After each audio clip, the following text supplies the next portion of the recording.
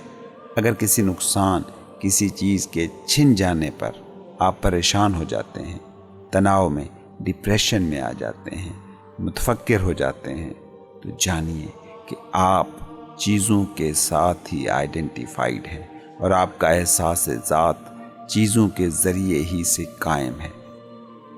اور یہاں میں یہ بھی بتا دوں کہ جس دم آپ اس آگہی کو پاتے ہیں کہ آپ کسی چیز سے آئیڈینٹیفائیڈ ہیں، تو آئیڈینٹیفیکیشن اب کلی نہیں رہی، ٹوٹل نہیں رہی، کمزور ہو گئی، کیونکہ اب آپ یہ جان رہے ہیں کہ میں آگہی ہوں، اویئرنیس ہوں، وہ آگہی جو اس بات سے آگاہ ہے کہ میں کسی چیز سے اٹیچ ہوں، جسے میں شعور کا انقلاب کہتا ہوں۔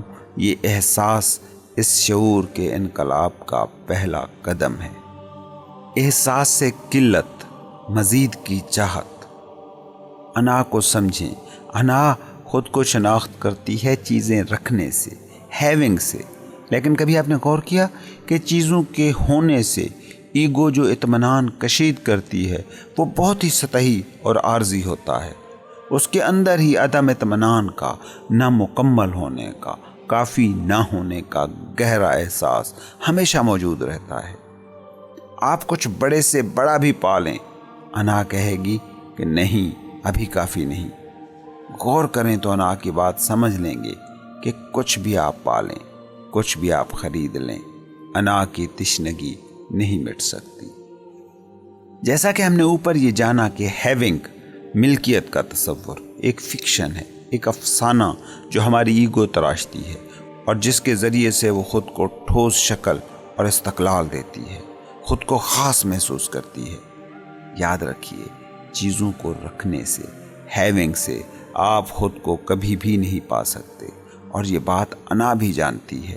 اس لیے وہ ایک اور خیال تخلیق کرتی ہے جو تصور ملکیت سے بھی اگلا اور طاقتور تصور ہے، مزید کی چاہت، جسے ہم کہہ سکتے ہیں انا کی ابدی تشنا حالت۔ اس دنیا میں ایک بھی انا زندہ نہیں رہ سکتی اگر اس میں مزید کی چاہت، تشنگی کا احساس نہ ہو۔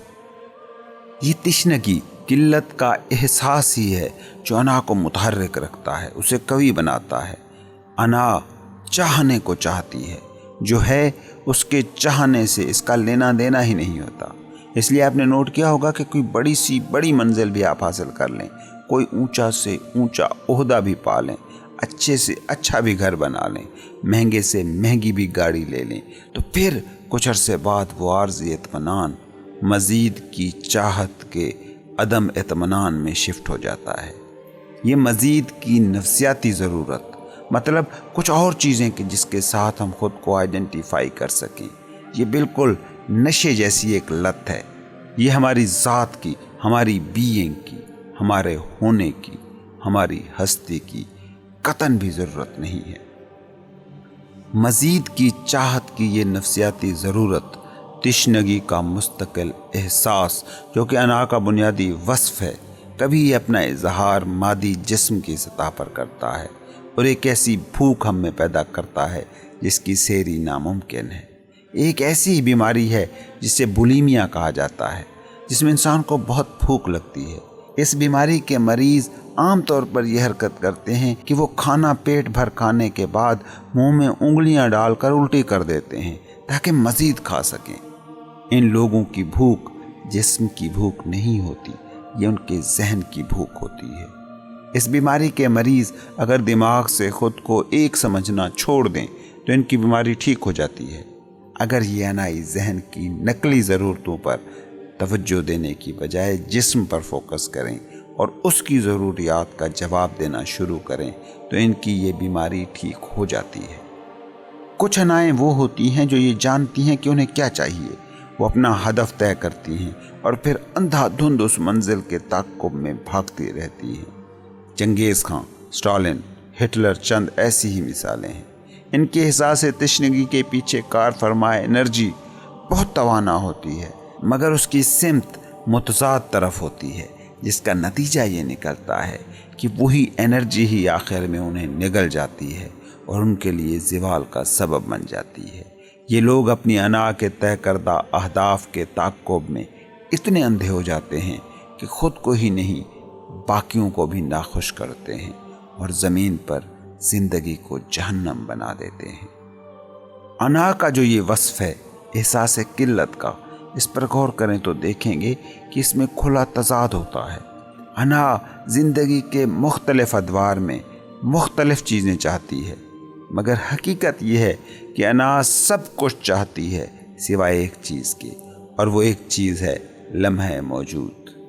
بے چینی، بے آرامی، اکتاہٹ، انزائٹی، عدم اطمینان، یہ سب کیا جذبے ہیں؟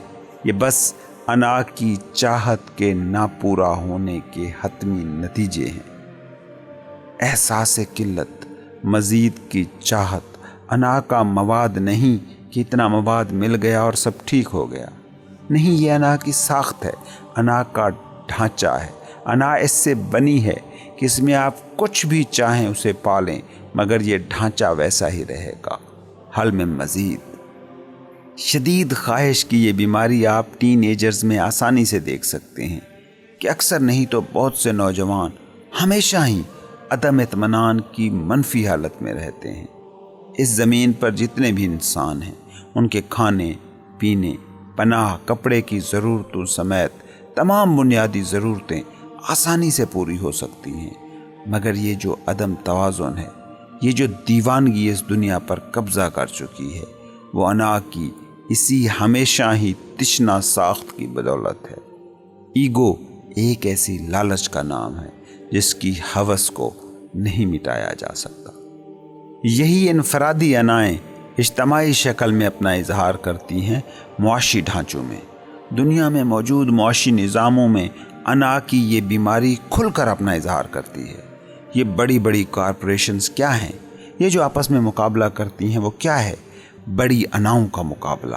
ان کا ایک ہی اندھا مقصد ہے، مزید منافع، اور اپنے اس مقصد کی تکمیل کے لیے یہ ظالمانہ حد تک چلے جانے پر بھی ہر وقت تیار رہتے ہیں۔ نیچر، جانور، پودے اور خود ان کے ملازمین بھی ان کی نظر میں کچھ نہیں، بس کچھ عدد ہیں، کچھ ڈیجٹس، بیلنس شیٹ پر موجود کچھ ہندسے، بے جان چیزیں کہ جنہیں استعمال کر کے پھر ڈسٹ بن میں ڈال دینا ہے۔ اس لیے اس بات کو سمجھیں کہ me, mine, more then, I want, I need, I must have اور ناٹ انف کی یہ جو تھاٹ فارمز ہیں، یہ مواد نہیں بلکہ یہ انا کی بنیادی ساخت ہیں۔ مواد قابل بدل ہوتا ہے، انٹرچینجیبل ہوتا ہے، اسے دوسری چیزوں کے ساتھ بدلا جا سکتا ہے۔ جیسے ایک بچہ کہتا ہے کہ میرا کھلونا یا میرے کھلونے، لیکن وہی بچہ بڑا ہوتا ہے تو کہتا ہے میرا گھر، میری گاڑی۔ کھلونے گھر، گاڑی میں بدل سکتے ہیں، مگر میں، میری ضرورت، میری چاہت، یہ کافی نہیں۔ تھاٹ کی یہ شکلیں کبھی فنا نہیں ہوتی، کیونکہ یہ مواد نہیں، یہ وہ عنصر ہیں جن سے انا بنی ہے۔ جب تک آپ اپنے اندر ان تھاٹ فارمز کو پہچانتے نہیں، جب تک آپ انکانشیس بے ہوش زندگی جی رہے ہیں، تو جو بھی کچھ یہ بے ہوشی کہتی رہے گی، یہ انکانشیس تھاٹ کہتے رہیں گے، آپ انہیں ماننے پر مجبور رہیں گے۔ انا کی یہ تھاٹ فارمز جب تک آپریٹ کرتی رہیں گی، کوئی بھی شخص، کوئی بھی چیز، کوئی بھی حالت، کوئی بھی حیثیت، کوئی بھی عہدہ، کتنا بھی بینک بیلنس، کتنی بھی طاقت، کبھی آپ کو مطمئن نہیں کر سکیں گے۔ کوئی بھی کنٹینٹ آپ کو اطمینان نہیں دے سکتا جب تک یہ ایگو ایک سٹرکچر ہے، انائی ڈھانچہ اپنی جگہ موجود ہے۔ آپ اس عدم اطمینان، بے چینی، احساس سے قلت سے چھٹکارا نہیں پا سکتے۔ کچھ بھی آپ کو مل جائے، کچھ بھی آپ حاصل کر لیں، ایک چیز آپ کو نہیں مل سکتی، وہ ایک چیز جو ان چیزوں کے حاصل کرنے کے ذریعے سے آپ چاہتے ہیں، یعنی خوشی۔ آپ ایک چیز پائیں گے تو فوراً ہی آپ کی خوشی کسی اور چیز سے جڑ جائے گی۔ ایک عہدہ ملے گا تو فوراً ہی کسی اور عہدے کے ساتھ آپ کی خوشی اور اطمینان جڑ جائے گا۔ وہ مل جائے گی تو پھر اگلا عہدہ اور اگلی حیثیت ہی انا کو خوش کر سکے گا۔ جسم کے ساتھ آئیڈینٹیفیکیشن۔ ایک تو ہمارے ساتھ یہ ہوتا ہے کہ ہم چیزوں کے ساتھ خود کو ایک کر لیتے ہیں۔ آئیڈینٹیفیکیشن کی ایک اور بنیادی قسم ہوتی ہے جسم کے ساتھ آئیڈینٹیفیکیشن، باڈی آئیڈینٹیفیکیشن۔ پہلے تو میرے جسم کو ہم مذکر و مؤنث سے شناخت کرتے ہیں، اور یوں لوگوں کی اکثریت کا احساس ذات مرد ہونے یا عورت ہونے سے نمایاں طور پر جڑ جاتا ہے۔ یوں صنف ایک شناخت بن جاتی ہے، اور صنف کے ساتھ اس آئیڈینٹیفیکیشن کو ابتدائی عمر میں ہی مضبوط کر دیا جاتا ہے۔ یوں آپ کو ایک رول، ایک کردار کے ساتھ جڑنے پر مجبور ہونا پڑتا ہے، اور رویے کے وہ کنڈیشنڈ پیٹرنز بنا دیے جاتے ہیں جو صرف آپ کی جنسیت ہی نہیں، آپ کی زندگی کے تمام پہلوؤں پر اثر انداز ہوتے ہیں۔ بسا اوقات تو یہ ہوتا ہے کہ کچھ لوگ اس رول میں پھنس کر رہ جاتے ہیں، اور یہ مغربی معاشروں کے مقابلے میں مشرقی اور روایتی معاشروں میں آسانی سے دیکھا جا سکتا ہے۔ مغربی معاشروں میں یہ صنفی شناخت بہرحال کسی حد تک کمزور ہوئی ہے۔ کچھ روایتی کلچرز میں تو ایسی خواتین کی بدقسمتی کی حد ہی ہو جاتی ہے اگر وہ کنواری رہ جائیں یا بانجھ ہوں، اور ایسے مردوں کی بدقسمتی بھی مسلمہ ہوتی ہے جن میں جنسی قابلیت میں کمی آ جائے یا وہ بچے پیدا نہ کر سکیں۔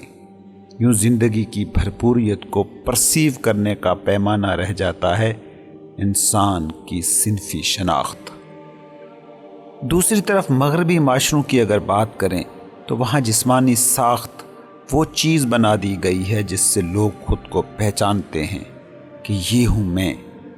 جسم کی کمزوری یا طاقت، جسم کا ظاہری حسن یا دوسروں کے مقابلے میں بدصورتی، بہت سو کی سیلف ورتھ تو طے ہی اس امر سے ہوتی ہے کہ وہ جسمانی طور پر کتنے مضبوط ہیں، دیکھنے میں کتنے خوبصورت ہیں، فٹ کتنے ہیں، اور جنسی دلکشی کس قدر ہے۔ مغرب میں بڑی تعداد میں ایسے لوگ ہیں جن کو احساس سے کم طریقہ سامنا ہے، کیونکہ وہ سمجھتے ہیں یا سمجھتی ہیں کہ وہ بدصورت یا نامکمل ہیں۔ اور بعض کیسوں میں تو یہ بھی دیکھا گیا ہے کہ اچھے خاصے خوبصورت مرد اور خواتین مائی باڈی کے کنسیپٹ یا اپنے مینٹل امیج کی بنیاد پر خود کو بدصورت مان لیتے ہیں۔ کتنی ہی ایسی خواتین ہیں جنہیں میں نے دیکھا کہ وہ اچھی خاصی سمارٹ ہیں، مگر ان کے ذہن میں اوور ویٹ ہونے کا خبط ایسا بیٹھا کہ اکثر فاقے کرتی رہتی ہیں۔ یہ وہ خواتین ہیں کہ جنہیں اپنا جسم نظر ہی نہیں آتا، وہ شیشے میں بھی اسی امیج کو دیکھتی ہیں جو ان کے ذہن میں بیٹھ چکا ہوتا ہے۔ وہ خود سے کہتی رہتی ہیں میں موٹی ہوں یا موٹی ہو جاؤں گی۔ اس کنڈیشن کی اصل بنیاد ہے دماغ کے ساتھ خود کو ایک سمجھنا۔ Mind identification. جو لوگ مائنڈ سے زیادہ آئیڈینٹیفائڈ ہو رہے ہیں، جو کہ اصل میں انائی ناکارگی ہے، تو ان حالیہ دہائیوں میں بھوک کی کمی کی شرح میں بھی ڈرامائی اضافہ ہو رہا ہے. ایسی خواتین کہ جو مینٹل امیج سے جڑ کر خود کو بھوک کی کمی کے مرض کا مریض کر لیتی ہیں، اگر وہ اپنے جسم کو ذہنی تشریح کے بغیر دیکھ سکیں، یا جو تشریح ذہن کر رہا ہے اس کو بھی بغیر کسی ججمنٹ کے جان سکیں، تو وہ اس بیماری سے نجات پا سکتی ہیں. وہ لوگ کہ جو اچھی شکل، جسمانی مضبوطی یا اپنی قابلیتوں یا صلاحیتوں سے زیادہ آئیڈینٹیفائڈ ہوتے ہیں، انہیں تب بہت زیادہ کرب سہنا پڑتا ہے جب ان کی عمر ڈھلنا شروع ہوتی ہے یا شکل اور جسمانی مضبوطی گہنانا شروع ہو جاتی ہے. ہوتا یہ ہے کہ وہ جس چیز کو اپنا ہونا سمجھ رہے تھے، جب اس پر زوال کے آثار آنا شروع ہوتے ہیں تو اس سے ڈپریشن اور پریشانی تو ہونی ہی ہونی ہے. ایسے لوگوں کے لیے خوبصورتی یا بدصورتی ہی بنیادی آئیڈینٹیفیکیشن ہوتی ہے. اب مثبت طور پر یا منفی طور پر ان کا احساس ذات ان کے جسم سے ہی ماخوذ ہوتا ہے. حواس کی زد میں آنے والے اس جسم کو آئی سے ایک سمجھنا کہ جس نے بوڑھا ہونا ہے، کمزور پڑنا ہے اور آخرین مٹ جانا ہے، اس کا نتیجہ کیا نکلے گا؟ جلد یا بدیر، آج یا کل، کرب کا شکار ہی انسان نے ہونا ہے. اس کا یہ بھی مطلب نہیں ہے کہ آپ اپنے جسم کا خیال نہ رکھیں یا اسے نظر انداز کر دیں یا نفرت کریں. اگر آپ کا جسم مضبوط ہے، خوبصورت ہے، توانا ہے، تو اس حسن، طاقت، توانائی کو آپ اس وقت تک تو اپریشیٹ کر ہی سکتے ہیں جب تک یہ ہیں. درست خوراک اور ورزش وغیرہ سے آپ جسمانی حالت کو بہتر بھی کریں، مگر اس سے آئیڈینٹیفائی نہ ہوں. اگر آپ اپنے ہونے کو اپنے جسم سے ایک نہیں سمجھتے تو کل کو جب حسن گہنائے گا، جسمانی طاقت جاتی رہے گی، تو اس سے آپ کی سینس آف ورتھ، احساس ذات پر کوئی اثر نہیں پڑے گا. بلکہ حقیقت یہ ہے کہ جب جسم کمزور ہونا شروع ہوتا ہے تو اس وقت ہی آپ اس فارملیس، بے حید سمت سے آشنا ہوتے ہیں جسے میں شعور کا نور کہتا ہوں، جو اس وقت زیادہ روشن ہوتا ہے جب فارم یا حیت جس سے آپ غلط طور پر آئیڈینٹیفائی ہو جاتے ہیں، اس کے کمزور ہونے کو اپنا کمزور ہونا، اس کے مٹنے کو اپنا مٹنا سمجھ بیٹھتے ہیں. اور بات یہ نہیں کہ صرف وہی لوگ ہی خود کو اپنے جسم سے آئیڈینٹیفائی کر لیتے ہیں کہ جن کا جسم اچھا ہے یا جو ظاہری طور پر حسین ہیں. پرابلمیٹک باڈی کے ساتھ بھی آپ ویسے ہی اٹیچ ہو جاتے ہیں اور جسم کی کسی کجی، بیماری اور معذوری سے خود کو آئیڈینٹیفائی کر لیتے ہیں. یہ جو معذور اور بیمار جسم والے خود کو کرب میں ڈوبے دکھ زدہ سمجھتے رہتے ہیں، یہ بھی جسم سے ہی آئیڈینٹیفیکیشن ہے. یہی وجہ ہے کہ ایسے لوگ ڈاکٹروں کے پاس زیادہ جاتے ہیں یا ایسے لوگوں کے پاس کہ جو ان کی بیماری یا معذوری کی وجہ سے انہیں توجہ دیتے ہیں. یہاں آپ لاشعوری طور پر بیماری یا معذوری سے چمٹ گئے ہیں، کیونکہ وہ جو آپ خود کو سمجھتے ہیں یہ اس کا بہت ہی اہم ترین حصہ بن جاتا ہے. یہ بھی تھاٹ کی ایک شکل ہے کہ ایگو جس سے آئیڈینٹیفائی کر سکتی ہے، اور ایگو ایک بار اگر کسی چیز سے آئیڈینٹیفائی کر لے تو پھر یہ اسے آسانی سے نہیں چھوڑتی. حیران کن بات یہ ہے، اور جو اکثر ہوتی ہے، کہ ایگو ہمیشہ اسٹرانگر آئیڈینٹی کو ڈھونڈتی ہے. یہی تو وجہ ہے کہ بیماری یا معذوری سے اگر آپ شدت سے آئیڈینٹیفائی ہیں تو ایگو بیماریاں بھی تخلیق کر لیتی ہے تاکہ یہ اس بیماری سے خود کو قوی بنا سکے. انر باڈی یا باطنی جسم کو فیل کرنا. اگرچہ جسم کے ساتھ آئیڈینٹیفیکیشن ایگو کی بنیادی شکل ہے، مگر اچھی خبر یہ ہے کہ ایگو کی یہی بنیادی شکل ہی وہ ہے کہ جس سے آپ آسانی سے ماورا ہو سکتے ہیں، اور اس کے لیے یہ نہیں کرنا کہ خود کو قائل کرنا شروع کر دیں، کنونس کرنا شروع کر دیں کہ آپ اپنا جسم نہیں ہیں، بلکہ اس کا طریقہ یہ ہے کہ اپنی توجہ کو اپنے باہری جسم اور باہری جسم سے متعلق تھاٹس جیسے حسن، بدصورتی، طاقت، کمزوری، بہت موٹا ہونا یا بہت پتلا ہونا کی سوچوں سے شفٹ کر کے اپنے جسم میں موجود جو الائیونیس ہے، جو زندہ پن ہے، اس کی طرف لے جائیں۔ باہری سطح پر آپ کا جسم جیسا بھی ہے، مگر باہری فارم حیات سے اوپر جا کر دیکھیں تو یہ بنیادی طور پر زندہ انرجی کا ایک فیلڈ ہے۔ اگر آپ باطنی بدن کی آگہی سے ناآشنا ہیں تو اس کے لیے بہترین میڈیٹیشن ہے کہ اپنی آنکھیں بند کریں اور اپنے ہاتھ میں لائف انرجی کو محسوس کریں۔ ذہن سے نہ پوچھیں، کیونکہ ذہن تو کہے گا مجھے کچھ فیل نہیں ہو رہا، اور شاید ذہن یہ بھی کہہ دے کہ یہ مجھے کس کام پہ لگا رہے ہو، کوئی اور انٹرسٹنگ سی چیز مجھ سے کراؤ۔ اس لیے دماغ سے نہ پوچھیں کہ ہاتھوں میں لائف انرجی محسوس ہو رہی ہے، بلکہ ڈائریکٹ ہاتھوں کی طرف جائیں۔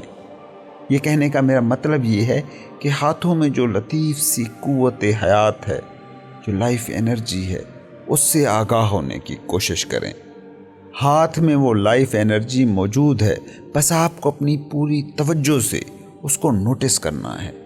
ہو سکتا ہے شروع میں اس کا احساس آپ کو ٹنگلنگ، جھنجھناہٹ کی صورت ہو، اور اس کے بعد انرجی فیل ہو یا الائیونیس، زندہ پن کا احساس ہو۔ اگر تھوڑی دیر کے لیے پوری توجہ بند آنکھوں کے ساتھ ہاتھ پر رکھیں گے تو زندہ پن کا یہ احساس اور بھی شدید ہو جائے گا۔ تھوڑے دن مشق کریں تو پھر ہاتھ میں اس زندہ پن کے احساس کو آپ بغیر آنکھ بند کیے بھی محسوس کریں گے۔ کئی لوگ ایسے ہوں گے کہ یہ لائنیں سنتے ہوئے بھی وہ انر ہینڈ، باطنی ہاتھ کو محسوس کر رہے ہوں گے۔ کچھ دیر تک پوری توجہ کو ہاتھ پر رکھنے کے بعد اب توجہ کو پیروں پر فوکس کریں۔ 1 منٹ کے قریب اپنی توجہ پیروں پر رکھیں اور ہاتھوں اور پیروں دونوں میں ایک ساتھ وہ زندہ پن، لائیولینس فیل کریں۔ اس کے بعد ایک ایک کر کے تمام باڈی پارٹس کو اس عمل میں شامل کرتے جائیں۔ ٹانگیں، بازو، پیٹ، سینہ اور اسی طرح جسم کے سارے حصے، اس وقت تک کہ جب تک یہ باطنی بدن کی آگہی، زندہ پن کا عالمگیر احساس نہ بن جائے۔ یہاں میں یہ بتاتا چلوں کہ جس چیز کو میں انر باڈی یا باطنی بدن کہہ رہا ہوں، وہ کوئی حقیقت میں بدن نہیں ہے، بلکہ وہ لائف انرجی ہے۔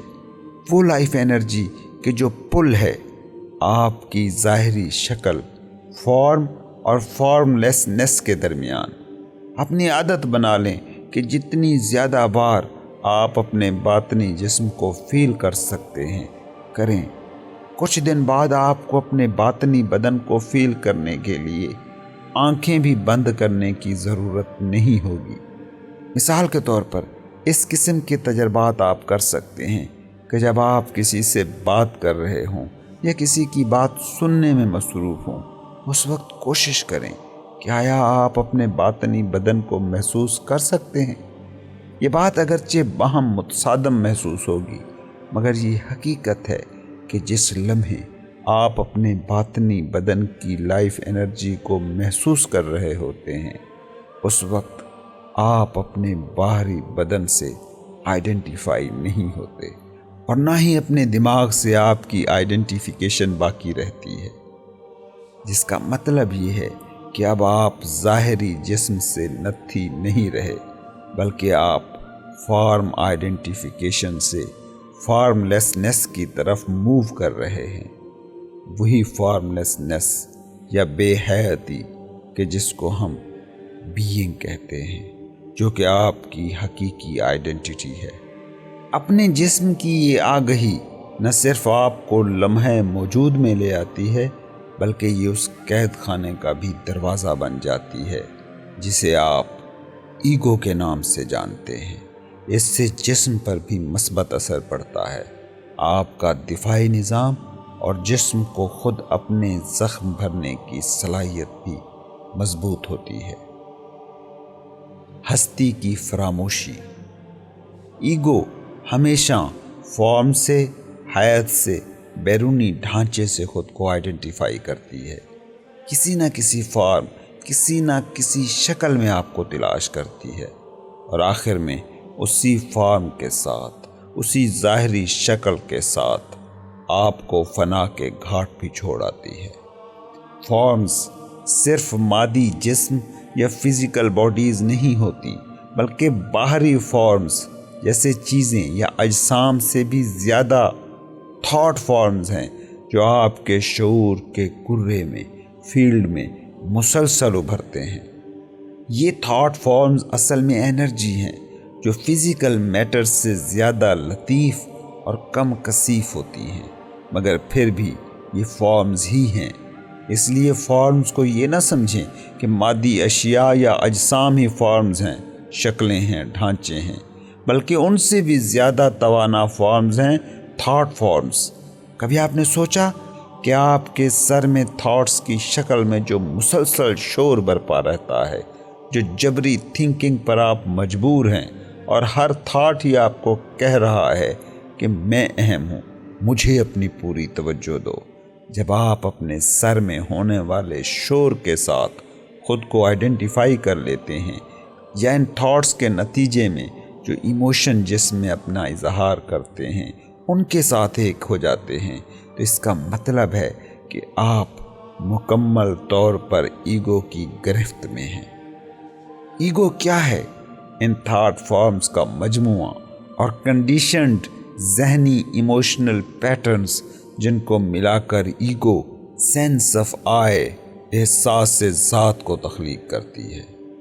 ایگو اس وقت ابھرتی ہے جب آپ کا احساس ہستی، sense of beingness, sense of I am, جو کہ بے شکل فارم لیس شعور ہے، وہ فارمز کے ساتھ، شکلوں کے ساتھ مکس ہو جاتا ہے، اور جسے میں بار بار آئیڈینٹیفیکیشن کہہ رہا ہوں، وہ یہی ہے بینگ کی فراموشی، بنیادی ترین انسانی غلطی، مطلق احساس سے بیگانگی کا سراب، وہ سراب کہ جو ریئلٹی کو، ہماری حقیقت کو گھناؤنے اور ڈراؤنے خواب میں ڈھال رہا ہے۔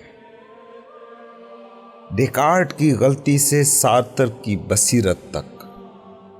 17ویں صدی کے فلسفی ڈیکارٹ کو ماڈرن فلسفے کا بانی مانا جاتا ہے۔ ڈیکارٹ نے اپنے مشہور قول میں سوچتا ہوں اس لیے میں ہوں کے ذریعے بنیادی غلطی، پرائمری ایرر کو لفظوں کا روپ دیا تھا، حالانکہ خود اس کا خیال تھا کہ اس نے بنیادی سچ ڈھونڈ لیا ہے۔ یہ بیان انہوں نے اس سوال کے جواب میں دیا تھا کہ کیا اس کائنات میں کوئی ایسی یقینی چیز ہے کہ جس کو میں جان سکتا ہوں، اور یہ کلیہ انہوں نے ڈھونڈا اس حقیقت سے کہ ان کا دماغ کہ جو ہمہ وقت سوچتا رہتا ہے وہ تو بلا شبہ ہے ہی، اور یوں انہوں نے بینگ کو مساوی کر دیا تھنکنگ کے، مطلب آئی ایم کو سوچوں سے ایک کر دیا۔ یقین مانیے ڈیکارٹ نے حتمی سچائی نہیں ڈھونڈی تھی، بلکہ انہوں نے جو چیز ڈھونڈی تھی وہ تھی ایگو کی بنیاد، اور یہ بات وہ خود بھی نہیں جان سکے تھے۔ ڈیکارٹ اور باقی سارے لوگ بھی جو اس بیان کہ میں سوچتا ہوں اس لیے میں ہوں پر یقین رکھتے ہیں، انہوں نے جو چیز نظر انداز کر دی تھی اس کا جواب ملا ہمیں ڈیکارٹ کے 300 سال بعد، اور جس فلسفی نے اس کا جواب دیا تھا وہ تھا یان پال سارتر۔ انہوں نے ڈیکارٹ کے اس قول کو کہ میں سوچتا ہوں اس لیے میں ہوں پر بہت گہرا غور و خوض کیا، تو ان پر جو راز کھلا وہ خود ان کی زبان میں یہ تھا۔ وہ شعور جو کہتا ہے آئی ایم، وہ شعور نہیں ہے جو سوچتا ہو۔ کیا مطلب تھا ان کی اس بات کا؟ جب آپ اس بات سے آگاہ ہوتے ہیں کہ آپ سوچ رہے ہیں تو اس کا مطلب یہ ہے کہ وہ آگہی، وہ پوائنٹ جہاں سے آپ یہ آگہی پا رہے ہیں کہ آپ سوچ رہے ہیں، وہ سوچنے کے عمل تھنکنگ کا حصہ نہیں ہے۔ وہ جو جان رہا ہے کہ وہ سوچ رہا ہے، وہ شعور کی کوئی اور ہی ڈائمنشن ہے، اور یہ وہ اویئرنیس ہے جو کہتی ہے آئی ایم۔ اگر آپ میں سوائے تھاٹس کے کچھ نہ ہوتا تو آپ یہ بھی نہ جان پاتے کہ آپ سوچ رہے ہیں۔ آپ پھر وہ خواب دیکھنے والے بچ رہتے کہ جس کو پتہ نہیں ہوتا کہ وہ خواب دیکھ رہا ہے۔ آپ پھر ہر سوچ کے ساتھ ویسے ہی ایک ہو جاتے جیسے خواب دیکھنے والا خواب کے ہر امیج کے ساتھ ایک ہوتا ہے۔ لوگوں کی ایک بڑی تعداد اس وقت بھی نیند میں چل رہے سلیپ واکر ہیں، جو اس پرانے ناکارہ مائنڈ سیٹ کے قیدی ہیں اور مسلسل اس گھنونی ایک جیسی ریئلٹی کو دوبارہ تخلیق کرتے رہتے ہیں۔ آپ کو پتا ہے کہ جس بھی وقت خواب دیکھنے والے کو یہ پتا چل جاتا ہے کہ وہ خواب دیکھ رہا ہے تو اسی وقت ہی وہ خواب سے باہر آ جاتا ہے، اور اب کانشیسنس کی ایک اور ڈائمنشن اس کے سامنے ہوتی ہے، جسے ہم بیداری کہتے ہیں۔ سارتر نے جو نتیجہ نکالا وہ یقیناً ٹھوس تھا، مگر وہ خود بھی تھنکنگ ہی کے ساتھ آئیڈینٹیفائڈ تھا، اس لیے وہ اپنی اس کھوج کی اہمیت سے خود بھی آگاہ نہ ہو پایا، ورنہ انہوں نے جو کھوجا تھا وہ بہت بڑی دریافت تھی، شعور کی نئی ابھر رہی سمت تھی جو انہوں نے دریافت کی تھی۔ سکون جو ہر فہم سے بالا ہے۔ دنیا میں بے شمار ایسے لوگ ہیں کہ جنہوں نے شعور کی اس نئی ڈائمنشن کا تجربہ کیا اس وقت کہ جب کوئی بہت بڑا حادثہ المیہ یا نقصان انہیں ہوا۔ کچھ وہ تھے جنہوں نے اس حادثے میں اپنا سب کھو دیا، کچھ نے بچے یا جیون ساتھی کو کھویا، کچھ سے دنیا میں کمائی ان کی عزت نام چھنے تو کچھ سے ان کی قابلیتیں۔ بعض کیسز میں کسی قدرتی آفت یا جنگ نے ان کا وہ سب کچھ لے لیا جس سے وہ خود کو ایک سمجھتے تھے، اور وہ اس مقام پر آ کھڑے ہوئے کہ ان کے پاس کچھ بھی نہ بچا۔ ایسے مقام پر پہنچ کر ان لوگوں نے شعور کی اس نئی سمت کا تجربہ کیا جس کی بات سارتر نے کی تھی۔ ان کے ساتھ اصل میں ہوا کیا؟ جس بھی کسی چیز کے ساتھ وہ آئیڈینٹیفائڈ تھے، جن بھی چیزوں سے وہ اپنا احساس سے ذات قائم رکھے ہوئے تھے، وہ ان سے چھن گئیں، تو اچانک انہیں یہ تجربہ ہوا کہ ان کے نقصان کے بعد جو غصہ، جو شدید خوف، جو شدید کرب یا دکھ کا اولین احساس تھا، اس کے بعد انہیں حضوری، پریزنس کا مقدس احساس ملا، ایک گہرا سکون اور اطمینان اور خوف سے مکمل آزادی۔ اور سوچئے نا کہ جب وہ سب چلا گیا جن سے ان کا احساس ذات نکلا تھا، مگر وہ اب بھی آئی ایم کا احساس محسوس کر رہے تھے، تو یہ ان کے لیے آزادی کا لمحہ بن گیا، آئیڈینٹیفیکیشن اور ایگو سے آزادی کا لمحہ۔ شاید وہی سکون جس کے بارے میں سینٹ پال نے کہا تھا، خدائی سکون جو ہر فہم سے بالا ہے۔ یہ پیس، یہ سکون کیا آپ کی سمجھ میں آ رہا ہے؟ حقیقت یہ ہے کہ یہ سمجھ نہیں آ سکتا، اور خود جن لوگوں کو یہ تجربہ ہوا وہ بھی خود سے یہی سوال ہی کرتے رہ گئے کہ ایسا کچھ ہونے کے بعد بھی یہ سکون، یہ پیس کیسا؟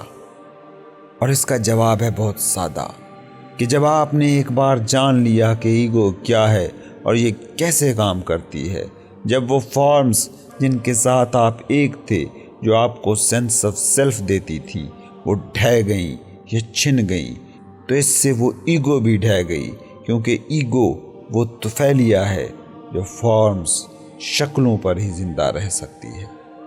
اور بتائیں کہ جب کوئی بھی چیز آپ کی زندگی میں ایسی نہ رہے جس سے آپ آئیڈینٹیفائی ہو سکیں، تو اب آپ کیا ہو؟ Now who you are. جب آپ کے ارد گرد موجود فارمز فنا ہوتی ہیں یا موت کا وقت قریب آتا ہے، تو اس وقت آپ کی سینس آف بینگنیس، آئی ایم کا احساس فارم کے ہر پھندے سے آزاد ہو جاتا ہے۔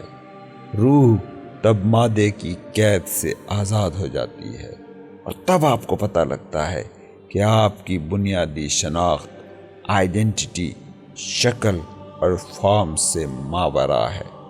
وہ ہمتن حضوری ہے، پریزنس ہے، وہ بینگ ہے جو ہر فارم سے پہلے ہے، ہر شناخت سے پہلے ہے، اور تب آپ محسوس کرتے ہیں کہ آپ ان اٹ سیلف شعور ہیں، نہ کہ وہ جس کے ساتھ آپ کا شعور نتھی ہو گیا تھا۔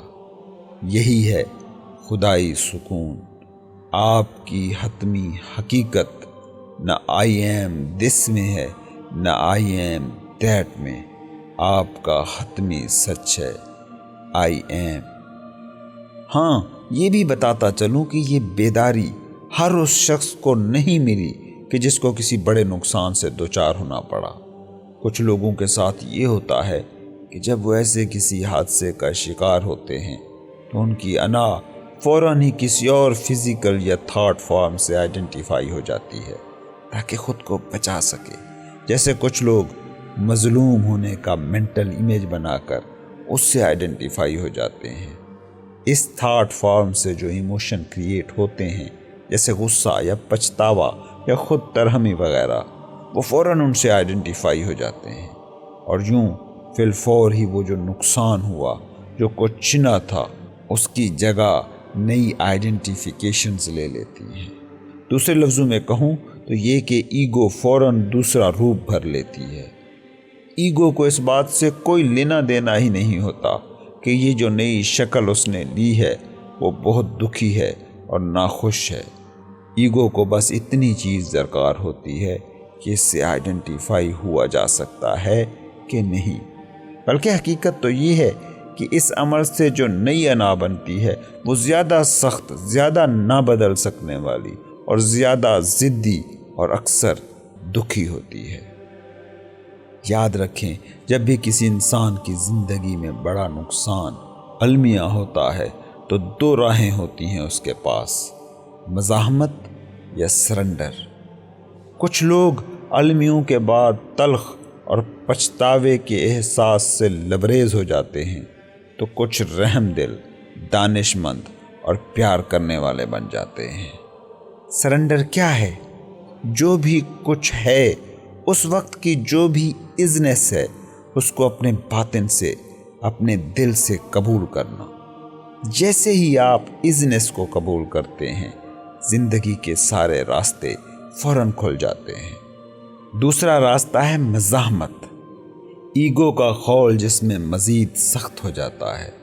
اب زندگی کا ہر دروازہ بند لگتا ہے۔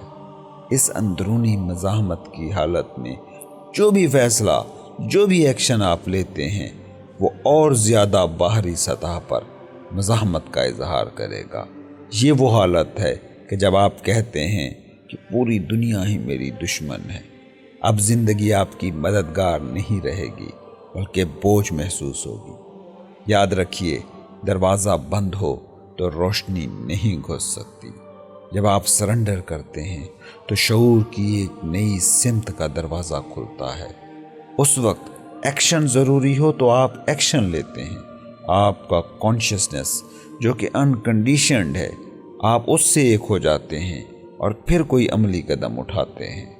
تب حالات ہوں کہ لوگ وہ مددگار و معاون بن جاتے ہیں۔ تب حسین اتفاقات ہوتے ہیں، اور اگر کوئی ایکشن ممکن نہیں ہوتا تو پھر آپ پرسکون ہو جاتے ہیں، باطن ساکت ہو جاتا ہے۔ یہ ایسا ہے جیسے خدائی وجود میں آپ کو قرار آ گیا ہو۔